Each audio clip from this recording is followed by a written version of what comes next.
Welcome back to the Grand Solar Minimum channel. Today is Monday, April 30th, 2018. Thanks for tuning in. Let's take a look at some space weather conditions. Solar wind speeds are sitting at a 431.6 kilometers per second with a density of 3.9. Take a look at our sun. 0 sunspots to report. That's 2 days in a row. As Sunday we were also spotless. 69 days so far for 2018. Taking a look at our KP indices, we're sitting at a 1 right now, and our 24-hour max is also at a quiet 2. And our coronal hole that we saw the other day that we were talking about has grown a little bit. And here it is in motion. As you take a look at the eastern limb, it is turning towards Earth now. And this will be a little bit more of a direct effect from this particular solar storm, if NOAA is predicting one in fact. Forecasters say between May 5th and May 6th we will see the effects from this coronal hole, so we will keep our eyes open to see if we get any kind of geomagnetic activity out of this particular coronal hole. And take a look at our TSI report for April, I think this is the 22nd. Yes, April 22nd, 2018. The TSI reading for that day was 1360.74. So as you see, the values have increased just a little bit. We were in the 1360.6 range for quite some time, and here recently we have spiked in just a little bit. Taking a look at some articles that we found tonight for everybody. Rain terror. I found this one to be interesting and a little bit concerning when it comes to the future of getting the information out. But this is an article here, and apparently the Egyptian Meteorological Authority are the only ones that are allowed to make predictions on the weather. In fact, they are now drawing up a legislation that will punish anybody who is protecting I'm sorry, let's go back here where it tells you exactly what you can get in trouble for. This is crazy. The bill will seek to punish anyone talking about meteorology or anyone using a weather forecasting device without our consent, or anyone who raises confusion about the weather. So basically, the EMA is Egypt's primary, if not sole, source of domestic information of the country's weather. So they're under some pressure as well, because there's been a lot of frequent accusations of fake news in their weather reporting. But they say it's actually rare that they talk about fake news for weather. That's more of the political news. Now, there were some floods that happened back in 2015. It was pretty bad. The streets turned into rivers, and the local government there blamed it on a terrorist group, the Brotherhood of Muslim group, and claimed that that they had poured cement into the drains. But just found it interesting that they had poured cement into the drains to block up the water from draining properly, therefore causing the flooding, not possible cosmic ray influx or anything like that. But interesting read. The link's in the description, and just makes you a little concerned and thankful that we don't live in a country where our government, or at least it hasn't yet, but right now we're in good shape compared to some other places where now you're going to be punished if you speak of the weather. It sounds like you can't even make a guess in public about it. This bill sounds like it's going to get you in trouble if you do. Unexpected snowstorm kills 6 hikers, seriously injures 5 in the Swiss Alps. This is fresh off the presses, right before we went live. The police in Valais, southwestern Switzerland, said it launched a major relief operation and sent 7 helicopters to rescue the hikers after receiving a call from a manager of a rest stop at dawn on Monday. 4 people lost their lives and 5 others are in critical state, the police said. One of them was found dead while the other 3 died in the hospital. Officials said the group had set out for a rest stop and had been trying to reach these hikers' hut at about 10,000 feet on a route called the Serpentine when they were caught off guard by the storm. Police later said that 2 more hikers were found dead further east. A severe weather alert was sounded late Sunday, but the bad weather foiled rescue efforts as well. So thoughts and prayers for those people. Just an example of sudden weather changes. That's probably one in the worst possible way. And it's been a busy day today. Severe storm hits Buenos Aires, leave 2 dead and 100,000 homes without power in Argentina. This area has been busy. In the county of Tres de Febrero, one of the areas worst hit by the storm, a 47-year-old father and his 17-year-old son died after a power line fell on a metal gauge, causing electrocution. An 8-ton billboard also collapsed over 4 houses, forcing residents to abandon their homes. Sounds like a little bit of everything happened here. In Merlo, strong wind gusts made a roof collapse. Now the winds were up to 81 miles an hour, crushing 18 vehicles. A dining room catering for 140 children was completely flooded. The list goes on here. School lost its roof, leaving several classrooms exposed. 400 people had to be evacuated from their homes. Torrential rains made the rivers crossing urban metropolitan Buenos Aires to overflow, stranding vehicles and forcing people to abandon their homes. The impact of the torrential rains with an average rainfall of 4.72 inches caused the flooding several underground lines, which remain interrupted for most of April 29th. Limited emergency service lines remain operational. Urban train lines were also delayed because of fallen trees and billboards. The city, I mean, this place sounds like a disaster area right now. And looking at some of these photos, these look familiar.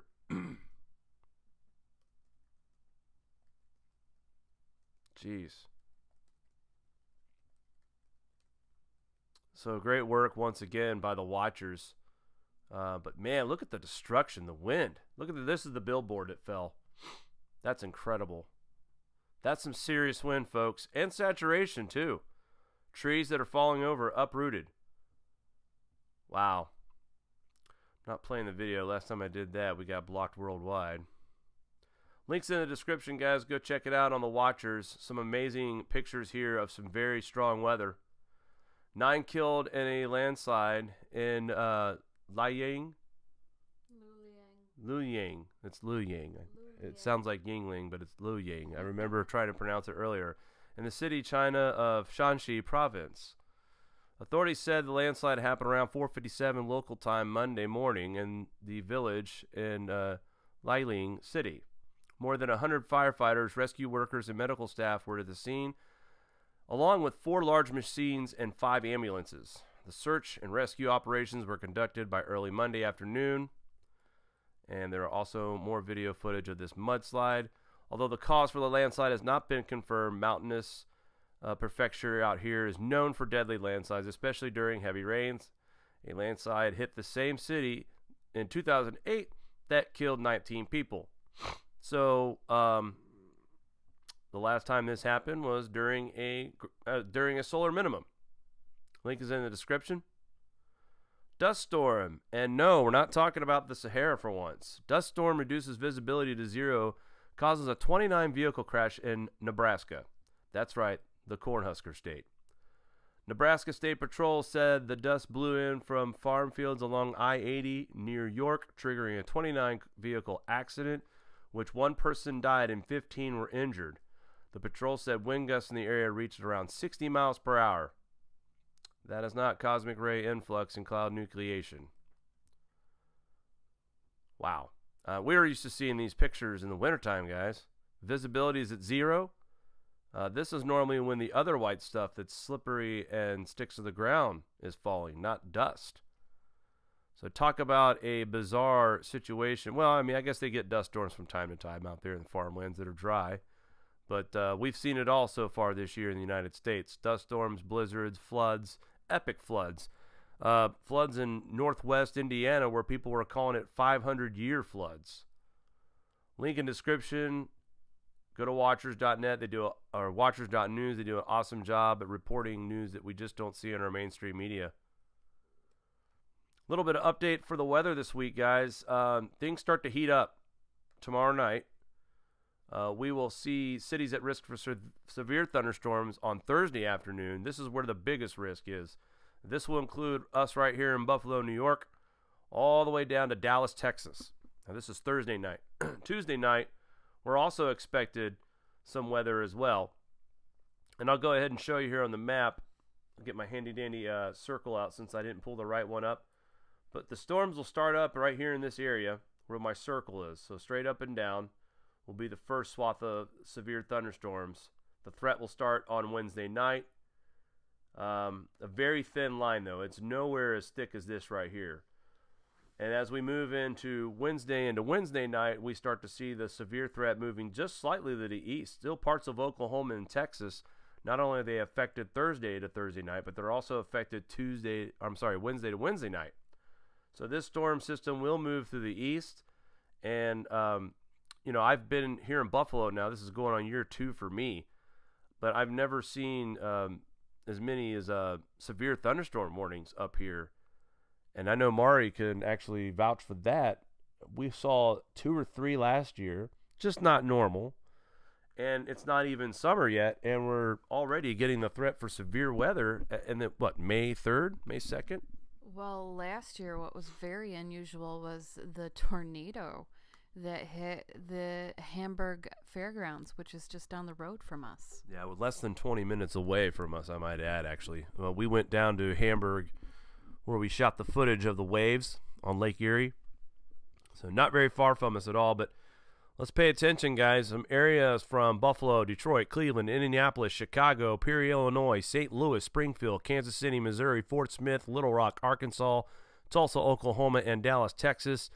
You guys need to be alert. This is a large area to affect at one time. And then, as if we didn't have enough of the severe threat for Thursday night, Friday, we're still looking at strong thunderstorms in the Northeast.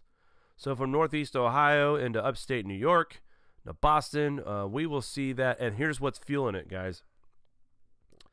This warm air right here, the warm, humid air coming from the Gulf is fueling this moisture. And that is going to be the reason why we will see the continued moisture throughout the weekend. Now, I will show you guys on the tropical tidbits. But while we're on weather, talk about a roller coaster in the UK. We were just talking about how it got hot, and then we talked about snow. Well, the wet and windy weather, which kicked off the week, is merely but a blip with a gorgeous sunshine and blue skies poised to burst through the clouds this week, just in time for May Day. A plume of tropical air from Europe via Spain and North Africa will sweep in ahead of the weekend, heralding a return of roasting spring weather. High pressure wedged over the country well into the middle of May will bring at least 2 weeks of pre-summer joy to the nation. Temperatures will rocket from below normal from the end of April to well above average this time of year, and they promise that within the next couple of days. They'll be in the upper 20 degrees Celsius, or even higher in parts will be around 15 degrees Celsius, warmer than the start of the month. So impressive warmth getting ready to happen over here. But this also begs to differ what we will see after this. And freezing winds, torrential downpours, even snow at the start of the week threaten to dash hopes of a return of a glorious mid-April weather. A violent low-pressure system from France battered South Britain on Monday, bringing gales and floods to the part of the region. Now, daytime temperatures plunged to low single-digit figures overnight. I mean, and we're talking about near 80 degrees this week, in the mid-70s. So, guys, keep your eyes on your plants and your freeze alerts, and just keep an eye. This weather, it just seems like it changes every 12 to 24 hours. The sudden snowstorm in in the Alps, that's scary. And then to see how drastic of a weather shift that we've had so far in the UK, like I said, we got warm. We had the beast from the east, and then we got warm, and then you guys got cold and wet and windy again, and now we're getting ready to heat back up. So far, the wackiest part of the world that's getting the biggest roller coaster seems to be over there in the UK. Spring flooding in BC, Alberta, Ontario, Quebec prompts evacuation orders. Quoted, "We have never had a spring like this before. We went from winter to summer in 48 hours. Wow. Rivers swollen with spring runoff and choked with ice are causing floods in several parts of Canada as long winter in some areas give way to warmer spring temperatures. I'm going to speak on the ice jams. We never had any flooding issues in this area until we had the ice jam floods back in January. And I don't know what they're reporting here for the temperatures, but I can tell you we had been in a deep freeze for several weeks, and then we reached a high of 60 degrees one day, and everything went nuts. Everything flooded. That was the event where we had people knocking on door to door, making sure that there wasn't too much water in their basements. If there was, they were going to turn your gas off so you wouldn't have an issue. So, but here we go, some stats here. Flooding has plagued areas of central and northern Alberta in recent days, but the majority of about 300 people whose homes were evacuated in northern Alberta. They're now being allowed to return to their homes. Levels on the Peace River dropped significantly overnight. We're quite confident the situation is improving. It could always jam again. We're quite hopeful that it won't, and if it does, it would be far enough downstream that we believe Fort Vermilion should be okay. So as of 10:40 this morning, the evacuation orders were lifted. And here's, Peace River Ice Jam. I'm going to play just briefly because this is kind of what we were dealing with too. And this is freakish looking in real life.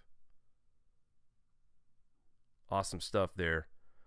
British Columbia ordered evacuation of about 148, so about less than half, because of an immediate danger to life and safety. The rest of the town is under evacuation alert, meaning residents could be forced from their homes at a moment's notice. Now, this is in BC.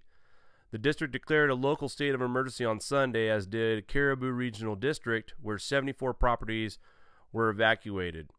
So as we keep going down the line here, we see fewer and fewer areas that are being affected. So the worst of it seems to be BC right now. But as we look here, Quebec, 24 areas of minor or medium flood level. That's the concern there, and that water's high. So link is in the description once again. Check it out for more stats on this article. And some kind of we talked about this several times as well. We've mentioned Somalia and Kenya. And now here we go with the epidemic part. And that is the water, the bacteria that's growing. I mean, this has been these conditions right now. These people walking around in knee-high. Look, this is their village. They live here. This water is not receded. These pictures are several days old. And they keep getting hit after wave of rain bombs out here, flash flooding. And now they're saying a potential lethal epidemic of cholera and other diseases set to sweep parts of Somalia and Kenya after severe flooding left hundreds of thousands homeless in 2 countries. And this is warnings from the aid workers. More than 100,000 people were forced to flee in a town about Shelby Valley, 206 miles north of the capital, Mogadishu. I hate butchering these cities. I don't want to offend anybody. We're used to it, Jake. Yeah. Hundreds of thousands more, including 174,000 in the town of Biota, are struggling to survive in partially flooded homes. So this is a recap of last week's stats right here. But we knew, and this is part of the problem when we talk about epidemics, and it's due to things like this, events like this, flooding like this. The Starman shared a map the other day on Twitter, and I can't find it, but it shows the progress of the magnetosphere and how over the last several decades, how much weaker that it is getting. And I noticed that the weakest areas of the magnetosphere was indeed in Africa and South America. And that's where we're seeing some pretty freakish floods right now. Now, I could be reaching here, but would it seem obvious to you that these areas have the weakest part of the magnetosphere protecting them? So wouldn't that mean that we're seeing a lot more cosmic ray influx over these areas? Hence, we're seeing these floods where we're leaving knee-high water in villages for days and days. I'm just saying, put the, connect the dots for yourself. That's why we leave the links in the description. You guys read over this stuff, make up your own mind. But, I mean, to me, it's almost getting too obvious. Snow in France, and it's almost May. Mais oui, un homme day. Been waiting to do that one all day. I took French in high school, so, I knew how to pronounce that one. Many residents in northern French region Normandy woke up on Monday to find a considerable layer of snowfall on their rooftops and cars. The mercury dropped around zero in many parts of the historical region, with the departments of Eure and Seine-Maritime registering the low time temperatures. Now, negative 5 degrees Celsius, early morning, northern France, April 30th. I saw these all day long today on Severe Weather Europe. Everyone was sharing the snow, and I'm like, it's snowing, okay. But it's northern France. It's a big deal. It's not supposed to be snowing. And, this picture says it all. You see the watering garden can right here. It's almost like, we started to get spring going, but look at this. Smart people. They've got their plants covered. Now, these are already dead, but the ones that are trying to protect, smart people. But yeah, confusing for all wildlife right now and Mother Nature. But I wanted to bring this up just to show you that we are still seeing some significant snowfall in times where we're not supposed to. Negative 5 Celsius degrees on April 30th is a big deal to me as well. Taking a look at another follow-up article. And actually, I have 2 follow-up articles tonight. Yes. Okay. So the first one, actually, let's do this one first. The other night, I brought up an article talking about the reversal of the north and south magnetic pole shift. And I'm not going to sit here and claim that I'm an expert on this stuff. I don't follow this as much. I'm starting to. Mari does a little bit more than I do, so I hear a lot of my information from her, from what she's read. And I found it funny that Live Science puts an article out. And I read the article that we shared the other night to convince us why we were going to have one. And the biggest stat that stood out in front of me was it's been 780,000 years since we had a magnetic reversal, and we're more than double past the time of being due for that. Now, that's alarming. But this article right here, they are trying to compare events that happened 46,000 and 41,000 years ago. And it's almost shillish, as Mari would say. In fact, she was kind of the one that alerted me that this kind of feels and smells like propaganda. We also had another member of our community that we frequently talk to show us another article that was very similar to this one, trying to backtrack the article that maybe we shared, or other articles like that where it's talking about we are due for a magnetic pole shift. So, folks, it's so important that when we do our research online, it's so easy to just read the headline. There you go. I knew it. But I really feel like that this is a trap, and this is one of those things where you need to read this yourself and read the other article that we shared on Saturday night. The link's in that description about the pole flip. And then just kind of look up other information on it and decide for yourself. Because I'm not saying it is, neither is Mari, but it sure smells like propaganda to me. I mean, my problem is it's like they're very definitive in the title. And, well, they use the word might, I guess. Yeah, but right off the bat. What people are, tend to, they glance at it and they don't take the perspective that this is just one study of a couple people's theories. And instead of zooming out and looking at the big picture, it's like, okay, look at that. That's been debunked. And that's not the case, because there's too much weighing on the other side of this particular topic that shows that we are going to have some kind of magnetic pole flip. Yeah. So this article just sort of proves it more to me, because it's like, it's the same as we're global cooling, but don't worry. Right. CO2 will save us. And Yeah. global warming will save us thanks to Al Gore. Al Gore's cat will save us too. Yes. So there's that, and then there's this. Defending Scott Pruitt, making science reproducible. Now check this out, guys. I reported a few days ago about Scott Pruitt making a new law about not using junk science anymore. Okay? Junk science will not be used anymore. So now, this is great. This is, I'm just speechless. I don't know where to start here. Hold on. Give me a second. This is a witch hunt, in my opinion. They are pretty much trying to put this guy through the ringer because he basically is trying to change the law to make the data that we use to pass regulations, they want that to be public information. They don't want to pass any more legislation on junk science.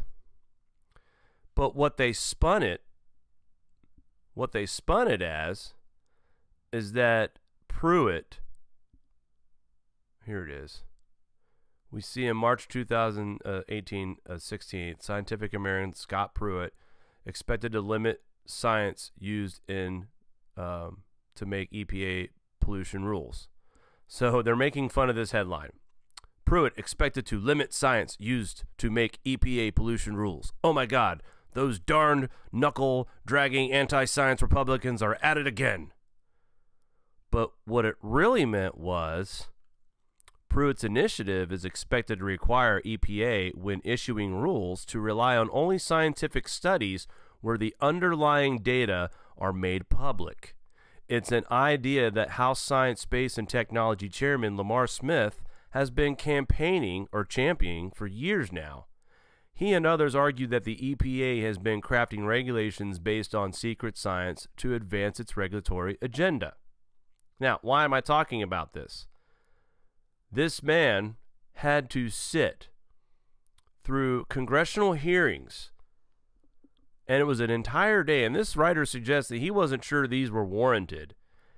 He's suggesting that the congressional hearing is here because this man, Scott Pruitt, is trying to change it to where if we're going to pay for it, us taxpayers, and they're going to make laws about science-related regulations that make us pay taxes or restrict what we use, then we better damn have the information right in front of us and know what we're paying for here, and not just trusting some hidden data's information from a study that no one can look at. And basically, reading this quote here, he says, "I promise you that the more anyone that I want to establish hard facts and provide answers, the questioning surround these reports. Let me be very clear. I have nothing to hide as it relates to how I have run this agency for the past 16 months. I'm not afraid to admit that there has been a learning process. When Congress or independent bodies find fault in our decision-making, I want to correct that and ensure that it does not happen again. Ultimately, as an administrator of the EAP, the responsibility for making necessary changes rests with me and no one else." And with that being said, facts are facts, fiction is fiction, and a lie doesn't become a truth just because it appears on the front page of a newspaper. Much of what has been targeted towards me and my team has been half-truths or best stories so twisted they do not represent reality. Now, he is referring to how the headlines are reading, Scott Pruitt expected to limit science and used to make EPA pollution rules, when that's just not the truth. That's the left liberal media spinning this, because this is going to cut out money. Now that this law's in place, when the public and other people like congressional and Senate people can see this stuff before they pass the law, they're going to see the science. They're like, wait a minute, this doesn't prove anything what you guys are trying to present here. So now these guys are showing their asses, and they're going to put him through the ringer because he's trying to make things more transparent.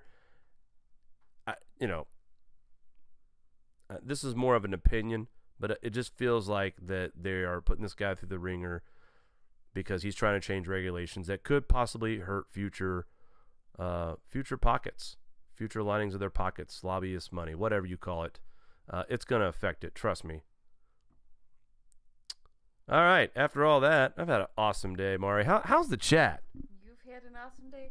You know what? The truth is we've had a crap day. No, we've had a great day. And you know what? I can't believe how good Jake is doing tonight, considering the day we've had. Like, God bless you, Jake. Show must go on. Show must May we in nome Dei.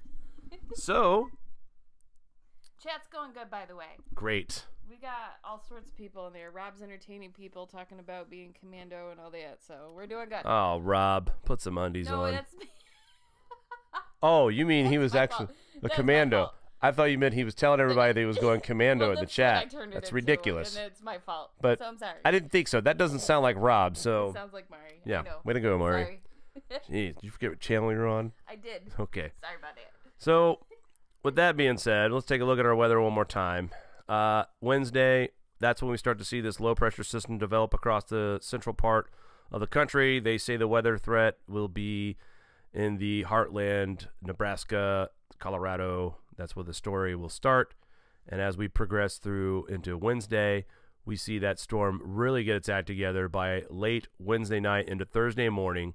Farther east in Texas, we'll see rain. And Colorado, you're going to get some moisture as well. That you guys need that. Nebraska, Kansas, parts of Arizona and Nevada will get some moisture, but not a lot.